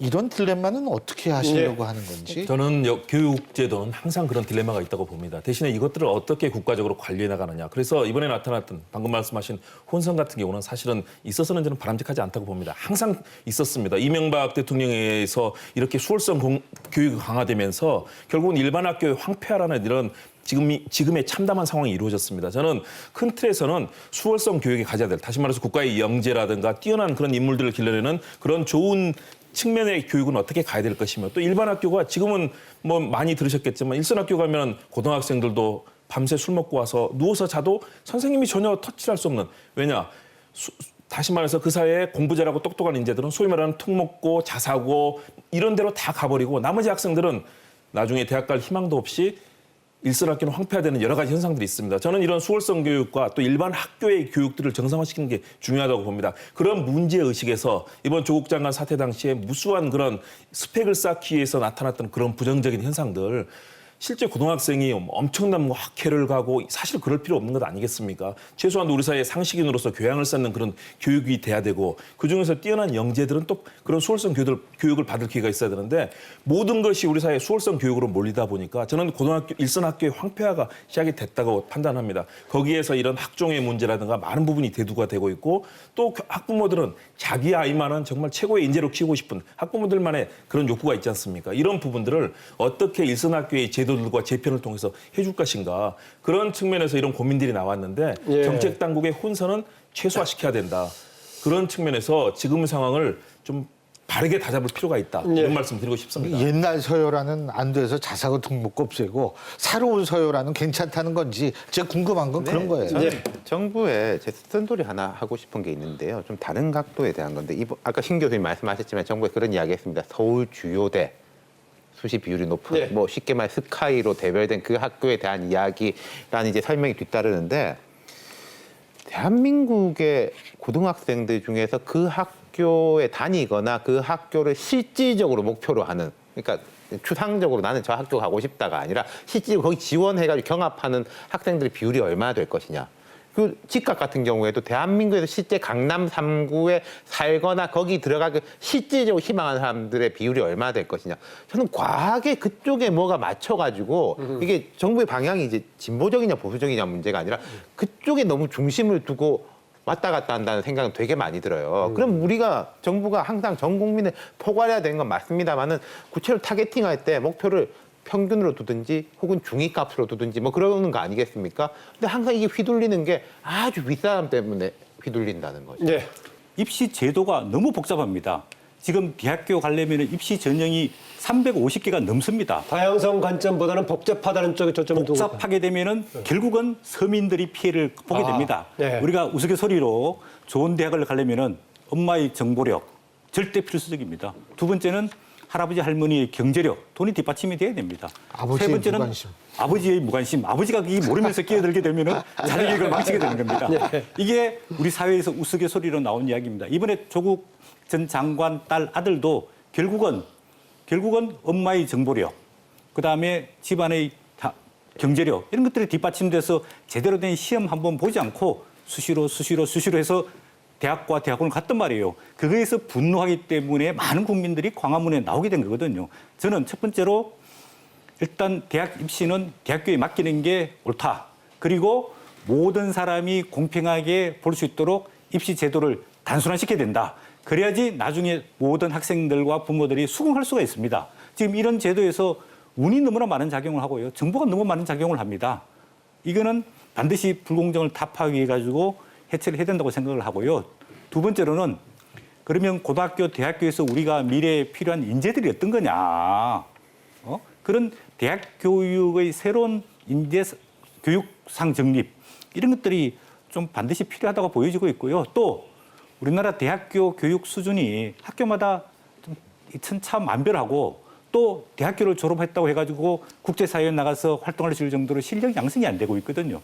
이런 종합적인 측면에서 봤을 때 교육부나 정부가 자꾸 교육정책에 관여해서 감나라, 배나라 13개 대학들은 수시를 줄이고 정시를 늘려라 이렇게 할 필요 없이 대학교에 맡기고 그 대신에 입시 자료와 제도를 공개화하고 투명화해서 모든 학생들이 예. 수긍할 수 있는 그런 제도를 만들었으면 좋겠다는 생각입니다. 그 대학 교육에서 물론 대학의 전체 맡기는 것도 중요하지만요. 그동안에 우리 사학이라든가 얼마나 많은 비리가 있었습니까? 과거에 제가 교육부 출입할 때도 그런 우려 때문에 사실은 대학 전체에 맡기지 못하는 측면이 있었는데요. 저는 이제는 좀 과감하게 개방할 때는 됐다고 봅니다. 대신에 지금 학생들의 인구는 줄어들고 앞으로 다양한 교육제도, 교육 시스템 전체가 변화를 하고 있거든요. 저는 그런 측면에서 지금 만드는 제도만큼은 좀 더 이런 미래를 좀 반영하는 측면으로 갈 필요가 있다. 그리고 아까 뭐 조국 장관 자녀를 얘기했는데 면접도 그렇고 다 그것도 시험입니다. 뭐 아무것도 하지 않고 갔다고 얘기하셔서 그런데 어쨌든 많은 학생들이 이런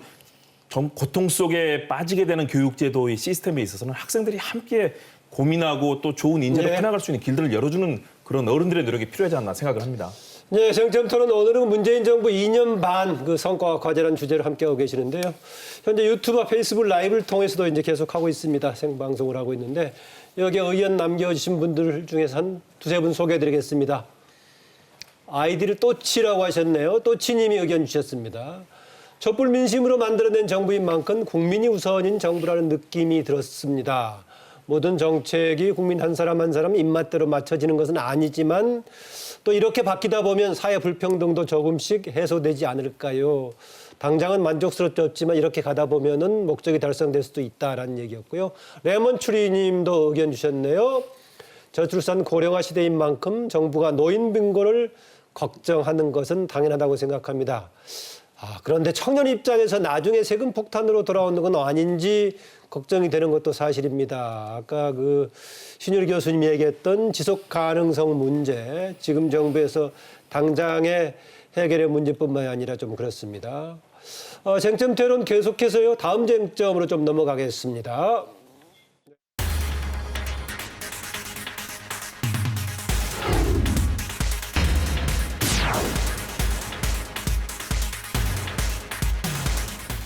네, 문재인 정부 후반기 국정 운영의 핵심은 공정. 물론 이번에 국회에 예산 제출하면서 했던 시정연설에서는 혁신, 포용, 공정, 평화 이렇게 넣긴 했습니다만은 최근에 더구나 공정이 굉장히 부각되고 있습니다. 그런데 그 전에요, 제가 종합적으로 이 질문을 간단하게 좀 듣고자 합니다. 앞서 종합적인 평가는 나왔는데요. 문재인 정부를 이야기할 때 흔히 촛불 정부라고 얘기하지 않습니까? 이거는 문재인 정부가 탄생하게 된 배경에 촛불 민심을 통해서 박근혜 전 대통령이 탄핵으로 이제 물러가게 됐고 그 남긴 과제를 담은 문재인 정부라는 의미에서 촛불 정부라고 불렀습니다. 그냥 뭐 촛불 혁명으로 태동됐다기보다는 선거를 통해서 국민의 지지를 받았는데 그 과제를 담고 태동을 했는데 과연 그런 과제를 얼만큼 달성하고 있는 것인가 한번 간단하게 진단을 하고 이제 이후에 남은 지금 후반기 과제를 짚어보도록 하겠습니다. 대신 좀 앞에서 평가를 했기 때문에 이미 나왔기 때문에 짧게 좀 해주시기 바랍니다. 신유로 교수님. 예. 뭐 지금 공정 평화 이런 말씀하셨고 그런 것들이 사실은 그 촛불 집회에 나갔던 민심이 아마 그런 걸 거였습니다. 근데 평화가 지금 한반도 평화를 얘기하는데 현 정권은 저는 국내적 평화부터 좀 찾아야 되는 건 아닌가라는 생각이 든다는 점. 예. 공정이라는 이슈가 왜 등장하게 됐을까? 제대로 우리 사회가 정말 이 기회는 균등하고 과정은 공정하고 이 결과는 정의롭다는 가장 어렵지만 평범한 얘기가 제대로 굴러갔으면 공정 얘기 지금 할 필요 없어요. 근데 공정 얘기 왜 나왔죠? 제가 볼 때는 조국 사태에서 이것이 젊은 층들의 상실감 때문에 그렇거든요. 심상정 대표가 얘기했던 식으로. 바로 이런 것들은 근데 그 조국 사태라는 것이 사실은 누구에 의해서 더 커졌느냐라고 생각한다면 뭐 대충 여기까지만 얘기할게요. 조국 사태라는 용어는 공감하세요? 전 공감합니다. 네, 알겠습니다. 아까 일단 그 탄핵으로 불만을 표출했던 국민 촛불 민심 그것을 담아야 될 책무를 가지고 대동했던 문재인 정부에 대한 평가와 더불어서 이제 과제를 얘기하는 겁니다. 그렇죠. 그런 측면에서 개혁해야 되고 또 혁신해야 되고 그러면서 포용하고 여러 가지 그런 가치들을 문재인 대통령이 시정연설에서 얘기하지 않았습니까? 저는 이 부분을 어떻게 실천해내느냐. 그러나 지난 2년 반 정도에 그렇게 성공적이지 못했다. 이것은 집권층의 실력과 경험, 유능함 이런 부분에 있어서 좀 부족한 측면과 또 소통에 있어서 문제도 있었다고 보고요. 또 반대, 거의 뭐 발목 정치를 하는 야당과의 관계 이런 부분에서 이 부분을 해소해내지 못했던 이런 정치력의 측면도 있다고 봅니다. 이제는 이런 부분을 해소해내는 것이 빠르게 필요하다. 그런 측면에서 지금까지 했던 역할들에 더해서 관료주의, 가장 큰 적이 사실은 의회와의 관계에서 성과를 내는 부분, 입법부와의 관계, 그리고 두 번째는 행정부 내에서 관료주의를 협파하고 정말 관료들이 제대로 일을 해야 되는데 사실은 정부 부처 중에서 정말로 밤을 새면서라도 국민을 위해서 일을 하고 일을 바꿔내겠다는 그런 의지를 가지고 하는 움직임이 보이지 않습니다. 당청 관계 또 행정부 내에서의 이런 흐름들을 본다면 좀 더 이런 부분을 좀 다잡고 나가야만 문재인 대통령이 약속했던 공정, 정의 이런 부분이 가야 되지 않을까. 대신에 과거에 비해서 뭐 국민들을 블랙리스트로 가르고 군과 모든 기관을 동원해서 국민을 사찰했던 이명박 박근혜 정부에 비교하면 저는 민주주의의 길들은 많이 열리고 있다고 봅니다. 네. 이런 부분을 어떻게 하면 뭐 탈세, 교육, 병역 많은 부분에서 쌓였던 것들을 아마 이건 수십 년 걸릴 겁니다. 대신에 그 기틀을 탄탄하게 닦아야 된다. 이런 과정을 가다 보면 우리 사회 이 불공정의 이슈들이 공정의 길로 가게 될 것이기 때문에 지금 좀 정부도 믿고 또 국민들끼리의 이런 단합도 이끌어내면서 이 국정을 끌어가는 것이 정말 중요한 것 아닌가 그런 시점으로 보입니다. 네. 네, 문재인 정부가 이제 촛불 정부로 처음에 이제 시작을 했는데 아까 사회자 말씀하신 대로 그거는 탄생의 배경을 이야기하는 거고 초기에 적폐청산에 굉장히 주력했지 않습니까?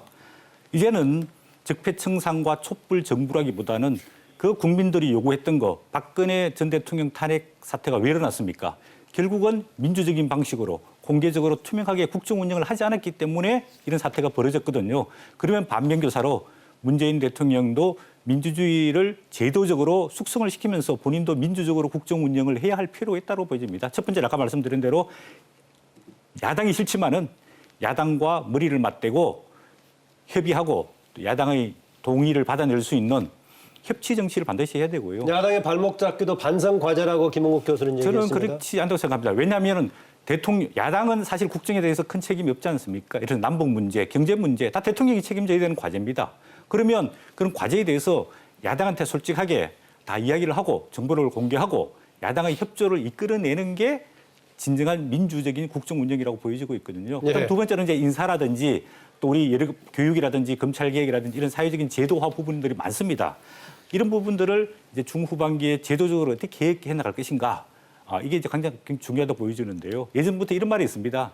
정말 개혁이라는 것은 혁명보다도 더 어렵다는 이야기가 있습니다. 그러면 과제를 설정하고 전략적 방향을 추진하고 또 반대파들을 설득하고 그 성과를 만들어내는 과정이 굉장히 지난하거든요. 예. 그런 측면에서 문재인 대통령이 좀 새롭게 좀 허리띠를 졸라맬 필요가 있다고 보여집니다.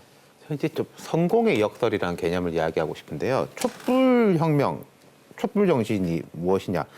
박근혜 전 대통령이 최종적으로 임기 그 자리에서 내려오기 직전에 여론조사를 보면 한 4% 정도가 나왔어요. 한 달여 정도로 예. 지지율이 4% 정도 나오고 탄핵 촛불 집회는 대략 국민들 한 80%가 동의를 했거든요. 예. 그럼 96%, 80% 내지 국민들이 같이 가지고 있던 공감대는 뭐냐? 박근혜 정부가 뭘 잘하고 못한다가 아니라 여기는 비정상적인 곳이다. 라는 데에 대해서는 모두가 공감을 했던 거예요. 이게 나라냐?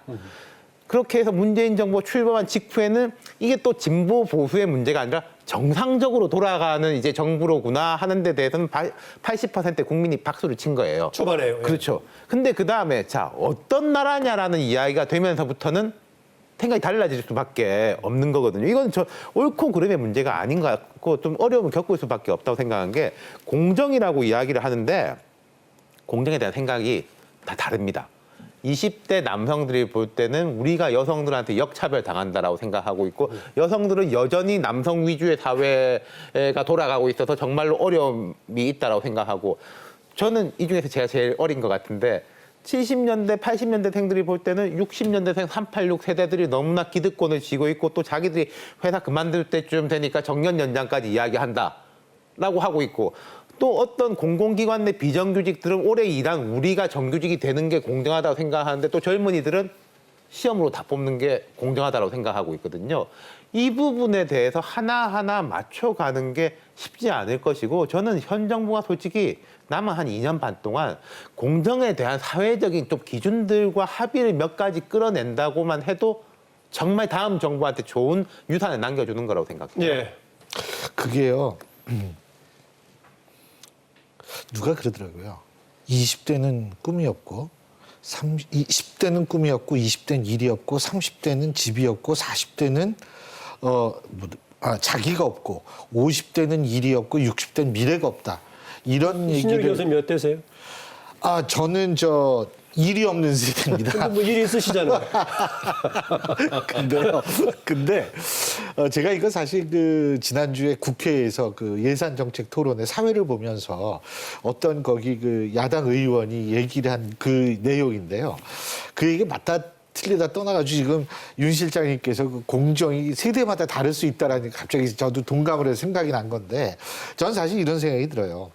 이게요, 공정에 대해서 생각이 다를 수 있더라도 이게 내가 우리가 소위 말하는 정치적 효용성, 내가 먹히네 라는 것이 진영을 초월해서 대통령이라든지 정권이 그런 거 느낌을 준다면 그 개념이 달라도 그게 문제화되지는 않을 거라고 봐요.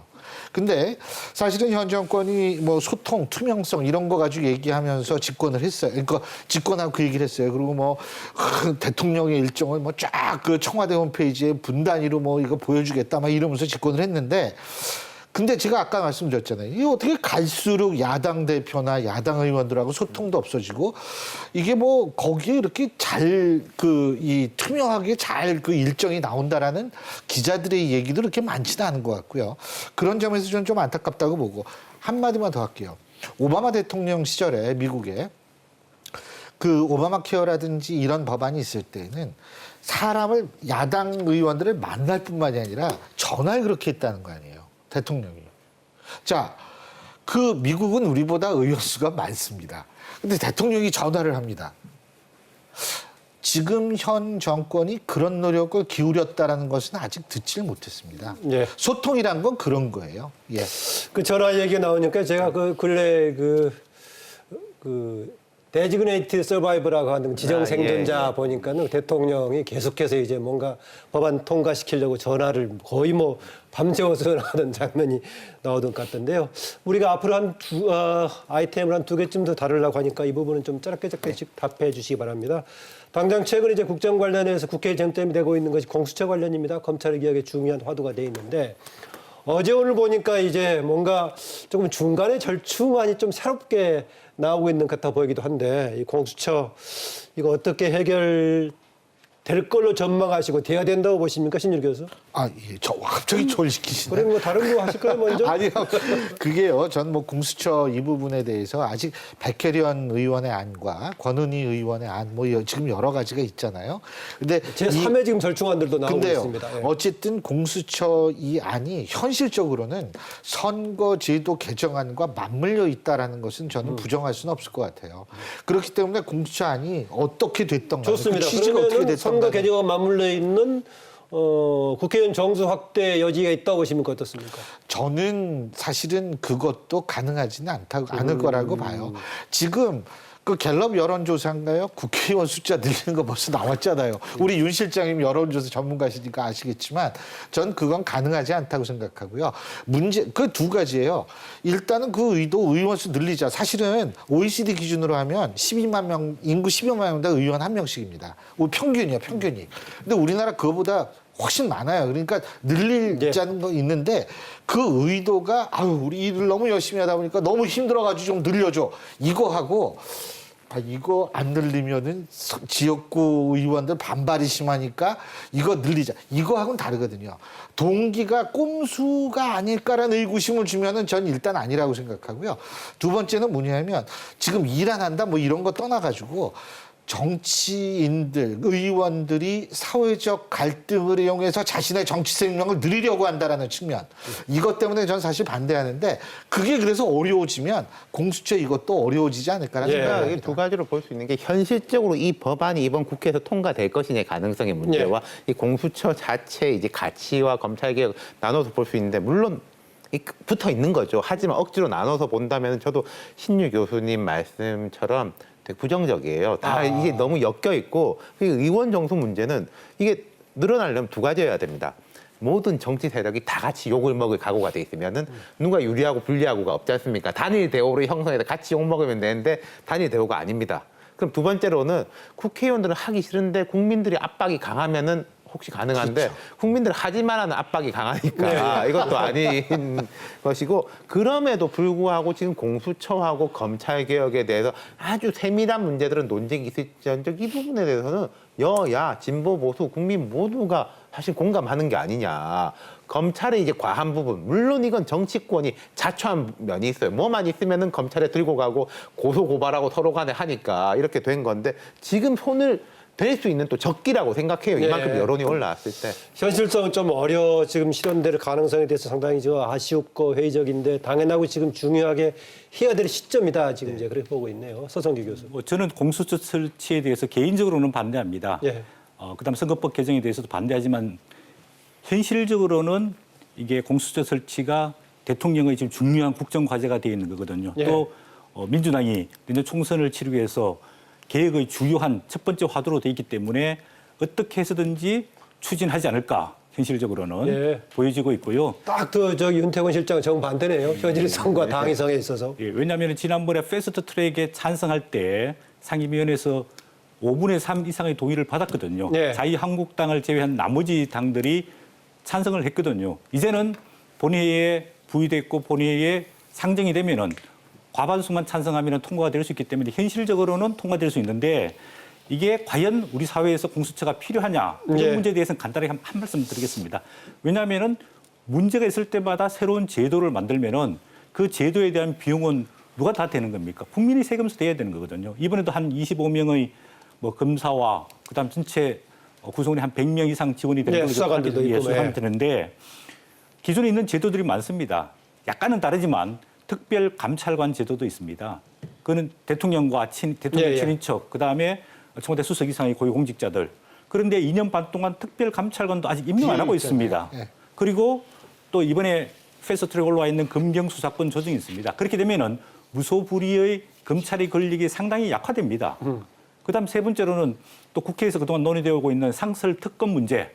만약에 그게 제도화된다면은 상설 특검을 받아가지고 언제든지 검찰을 다시 수사할 수 있거든요. 예. 이런 여러 가지 제도를 활용할 생각을 해야 되는데 새로운 제도를 자꾸 만드는 것에 대해서는 반대입니다. 네. 저는 오랜 기간 동안 우리 사회가 이 논의를 해왔다고 봅니다. 정치개혁 문제도 이미 10여 년 이상, 또 공수처 문제도 20년 이상 이 논의가 되어온 사안입니다. 기본적인 가닥은 잡혔다고 봅니다. 그러나 우리 현재 여야 대립으로 인해서 마지막 단계를 넘지 못하고 마지막에 최후의 패스트트랙이라는 절차까지 해서 이제 최후의 순간에 와 있다고 봅니다. 그런 측면에서 여야 간에 만일의 경우 이 개혁을 못 해낸다면 앞으로 대한민국에서는 어떤 것도 해낼 수 없다고 봅니다. 그런 측면에서 이번 사안은 집권당에서는 아마 심혈을 기울여서 할 거고요. 네. 또 야당과의 관계에서는 자유한국당이 극단적인 반발을 하는데 패스트트랙 절차에서도 그랬습니다. 자유한국당은 당시에 폭력, 불법까지 다 사용하면서 막으려고 하지 않았습니까? 아마 이번에도 마지막에 이제는 폭력을 쓰지 못하겠지만 그런 아주 극단적인 아마 반대를 할 텐데요.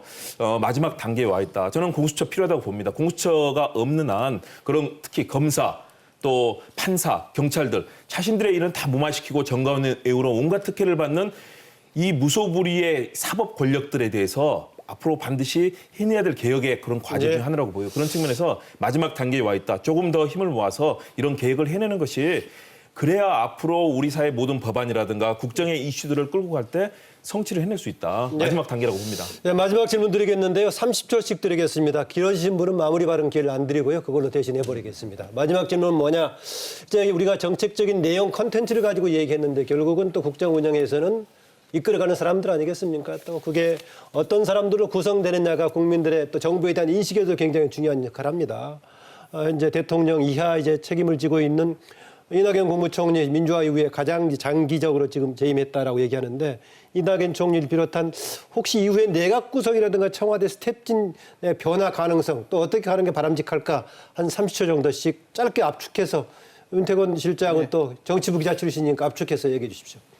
연말에는 하지 않겠습니까? 뭐 총리도 그렇고 이제 청와대 개편도 그렇고 하나 강조하고 싶은 건요. 어떤 인물이냐 문제가 아니라 지금 여권에도 계속 나온 이야기가 청문회 때문에 부담이 돼서 이런 이야기가 나오는데 이건 정말 벡터도 꼬리가 몸통을 흔드는 격 아닙니까? 네. 좋은 사람을 바꿔서 이미지를 이제 회신하자. 이게 우선이 돼야지 청문회 걱정이 우선이 되는 건 참 이상한 풍토가 돼버린 거죠. 야, 역시 또 청문회 문제를 조금 이제 걱정하시고 개선하자라는 주장까지 포함해 주셨습니다. 서성경 네. 교수.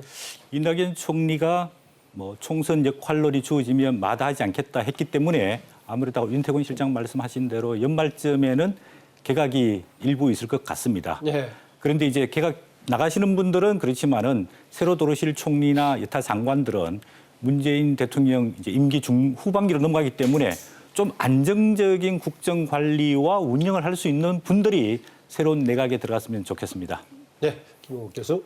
중요한 때입니다. 임기 이제 절반을 넘어섰기 때문에 이제 대통령 국가에서 힘을 발휘할 수 있는 기간은 1년에서 1년 반이 남았습니다. 네. 마지막 단계는 대선 들어갈 테니까요. 그렇다면 야당과도 협치하면서 얘기도 돼야 되고요. 또 청와대 내 시스템도 다양한 중도 보수층 내 편만이 아니고 다양한 분들과 같이 협의하고 함께할 수 있는 그런 진용이 좀 저는 됐으면 좋겠고요. 국정 과제에 대해서 제대로 인식하고 짧은 기간 내에 이제 일할 수 있는 기간이 그렇게 많지 않았기 때문에 그 부분에 성취를 하기 위해서 정말 혼신의 힘을 다할 수 있는 그런 역량과 정치력 이런 분들이 들어올 수밖에 없다.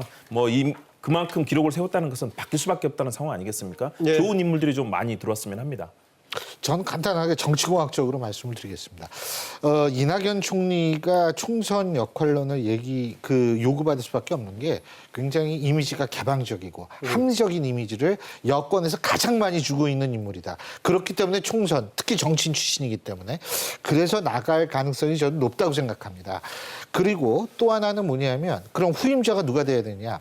전 이 정권이 이명박 정권 시절에 정운찬 총리를 지명했을 때 지지율이 굉장히 올라갔었어요. 이명박 대통령 지지율이요. 그런 것을 한 번쯤 생각해 볼 필요가 있다고 생각합니다. 총선 때. 다시 말해서 우리 편만 여태까지 다 시켰잖아요. 인재풀도 고갈됐을 거고 이제는 진짜 허를 찌를 정도로 상대편의 사람을 좀 고르면은 전 그게 여러모로 도움이 많이 될 것이다. 이런 말씀 드리고 싶습니다. 네, 우리 정치 주제로 토론하면은 다양한 이제 영역의 분들이 가끔은 법조인들도 또 이렇게 참여해 토론다고 하는데 역시 정치 분야를 전공하는 교수 또 현장에 뛰었던 분들이 하니까 오늘 굉장히 토론 내용이 아주 활력도 있고 깊이도 있었습니다. 지금 문재인 정부 2년에 대한 평가와 더불어 과제를 얘기했는데 문재인 정부 절반을 지날 때는 내가 한마디 이걸 했다라는 말을 짧게 한마디씩 딱 하면서 마무리를 하겠습니다. 서성교 교수. 박근혜 정부 탄핵 이후에 대통령으로서 국민들과 소통하고 또 국민들을 위해서 열심히 일하려고 노력하고 있다. 이렇게 아마 문재인 대통령이 생각하고 있을 것 같습니다. 네. 윤태곤 실장. 네, 저도 비슷합니다. 문재인 대통령은 부족함이 있으나 열심히 뛰었다 이렇게 생각하고 있지 않을까요? 네. 주문 뭐 본인의 주문도 포함하고 괜찮은데 저는 비정상의 정상화가 제일 중요했는데 지금 상황이 정상이라고 볼 수 있을까?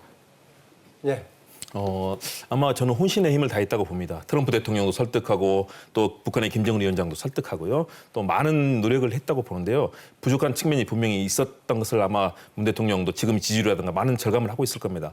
앞으로 그 성과를 만들어내기 위해서 많은 사람들 만나고 함께 힘을 합하는 그런 정치에 대한 고민을 하고 있을 거라고 봅니다. 네, 윤 실장 놓친 거 추가해 주세요. 이제 저는 이제 주문하고 싶은 건요. 앞으로도 임기 마지막까지 역사의 평가를 받겠다라는 말을 하지 않도록 했으면 좋겠습니다. 보통 대통령들 인기가 떨어지거나 뭘 포기하거나 할 때 하는 이야기가 역사의 평가를 받겠다거든요. 그런 이야기를 현 정부 내에서 안 나왔으면 좋겠습니다. 그렇습니다. 예. 증상이 아주 안 좋을 때 나오는 얘기가 역사와의 대화입니다. 예. 오늘 그 네 분 토론 고맙습니다. 예, 고맙습니다. 감사합니다.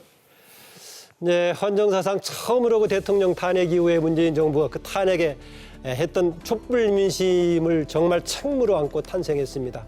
초기 한반도 평화체제에 정말 새로운 신기원을 이루는 분위기도 만들고 했는데 또 한 번 다잡아야 되는 상황도 같이 맞고 있습니다. 여러 가지 경제 문제, 또 국내 갈등 문제, 대외 외교 문제 여러 가지 과제를 안고 있습니다. 과제를 안고 있는 만큼 또 그만큼 잘하면은 국민들에게 성과를 보여줄 수도 있는 나머지 후반기가 될 수 있을 것입니다. 많은 관계자 모든 분들의 또 국민들과 함께 노력을 해서 좋은 결실을 맺는 후반기가 되길 기대하면서 쟁점 토론 오늘 여기서 인사드리겠습니다. 고맙습니다.